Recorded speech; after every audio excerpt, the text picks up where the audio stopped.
News network और मैं हूं आपके साथ प्रगति ठाकुर। बहुमत की सरकार में हनक में फैसला सुनाने वाली मोदी सरकार अब बैसाखियों के दबाव में है। हालत तो इतनी खराब है बीजेपी आलाकमान की कि मोदी शाह भी 16 सांसदों वाले नायडू के सामने मुंह नहीं खोल पाते हैं। ऐसे में चंद्रबाबू नायडू ने भी सोचा कि जब मोदी शाह की बोलती बंद है तो शिवराज सिंह चौहान क्या ही उखाड़ लेंगे, और यहीं पर चूक हो गई। शिवराज सिंह चौहान ने चंद्रबाबू नायडू की ऐसी लंका लगाई कि मोदी की कुर्सी फंस गई है। तो फिलहाल शिवराज सिंह चौहान ने ऐसा क्या किया कि अमित शाह की हालत खराब हो गई है, आपको बताएंगे। और बीजेपी के विरोध के बावजूद नायडू कैसे अड़ गए हैं उस पर भी आएंगे और इस पूरे मामले पर चर्चा करेंगे। हमारे साथ प्रियंका जी मौजूद है, उनसे बातचीत करते हैं। तो प्रियंका जी, पहली बार ऐसा हुआ है कि नायडू को मुंह तोड़ जवाब मिला है। चले तो थे शिवराज सिंह चौहान को ज्ञान देने, अब खुद ही माफी मांगने को मजबूर हो गए। क्या है मामला और अपडेट क्या है इस पर? बड़ा मामला निकलकर सामने आ रहा है प्रगति, और अपडेट ये है कि इस बार तो शिवराज सिंह चौहान ने प्रधानमंत्री नरेंद्र मोदी की कुर्सी तक को फंसा दिया है।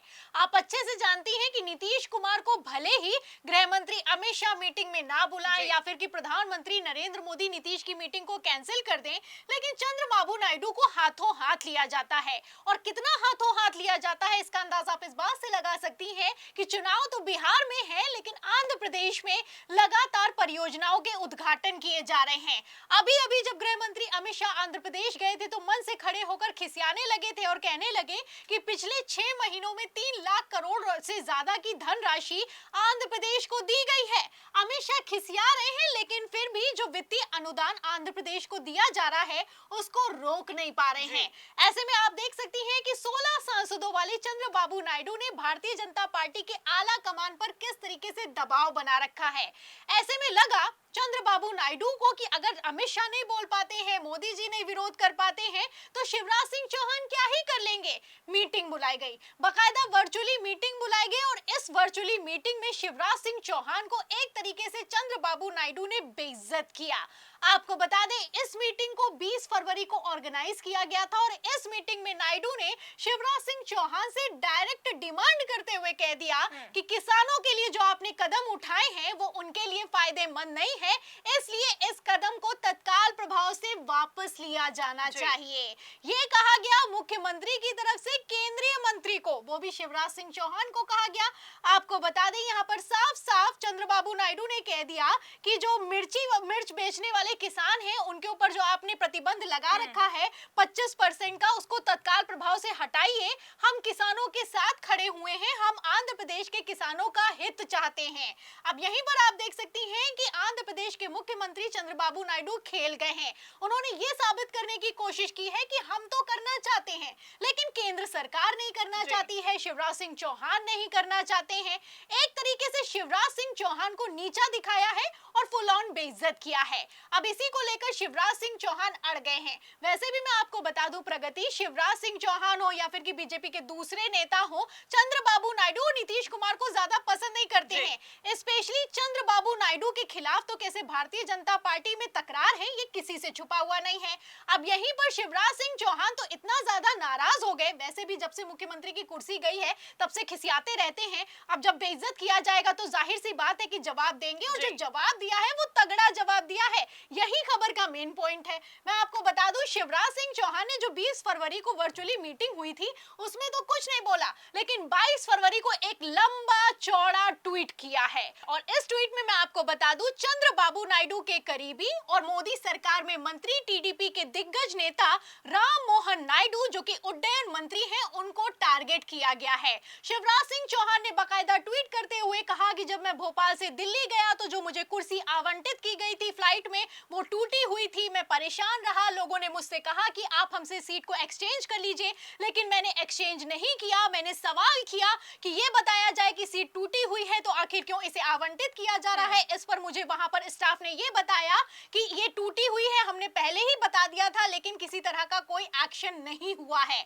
आप देख सकती हैं, एक एक घटनाक्रम को लंबा चौड़ा ट्वीट करके शिवराज सिंह चौहान ने एक्सपोज कर दिया है। और यहाँ पर जो आगे लिखा है वो और भी ज्यादा चौंकाने वाला है। शिवराज सिंह चौहान लिखते हैं कि मुझे अपनी चिंता नहीं है, मुझे चिंता यात्रियों की है। क्या ये एक तरीके से यात्रियों के साथ धोखा किया जा रहा है? तो आप समझ सकती हैं, केंद्रीय मंत्री हैं, उड्डयन मंत्री से बातचीत कर सकते थे, लेकिन लंबा चौड़ा ट्वीट किया है।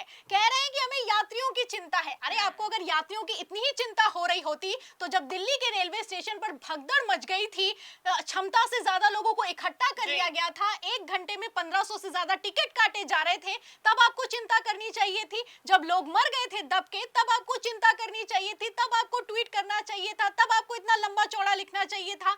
लेकिन तब नहीं लिखा। कब लिखा है? जब खुद की कुर्सी टूटी हुई है। फिलहाल कुर्सी टूटी हुई है या फिर की कुर्सी फंस गई है, सवाल तो इस बात का खड़ा होता है। आपको बता दें, जो शिवराज सिंह चौहान की तरफ से ट्वीट निकलकर सामने आया है, इसको हाथों हाथ लिया गया है। और गजब तो इस बात को लेकर हो गया है कि अब तो माफी भी निकलकर सामने आई है।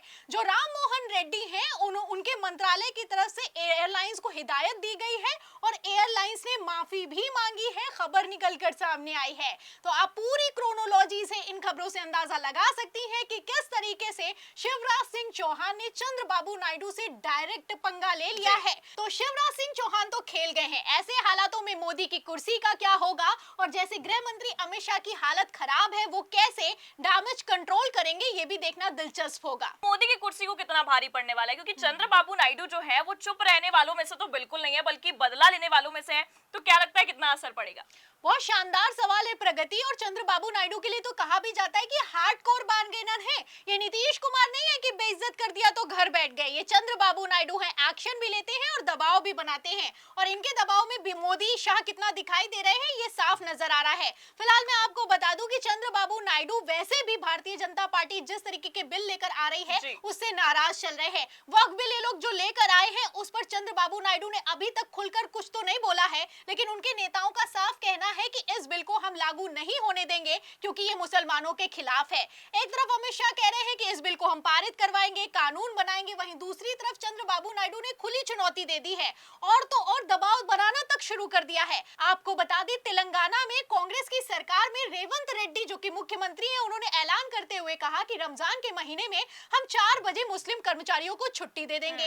इस पर भारतीय जनता पार्टी भड़क गई। बीजेपी का कहा कि ये हिंदू विरोधी सरकार है, ये लोग तुष्टीकरण की राजनीति करते हैं। एक तरफ बीजेपी के नेता भड़क रहे थे, वहीं दूसरी तरफ चंद्रबाबू नायडू ने इसी ऐलान को आंध्र प्रदेश में लागू कर दिया और कहने लगे कि हम भी रमजान के महीने में छुट्टी देंगे। जाहिर सी बात है कि नायडू को पता है कि भारतीय जनता पार्टी इसका विरोध कर रही है, लेकिन इन सब के बावजूद ऐलान कर दिया है, शिवराज सिंह चौहान को खुला चैलेंज कर दिया है।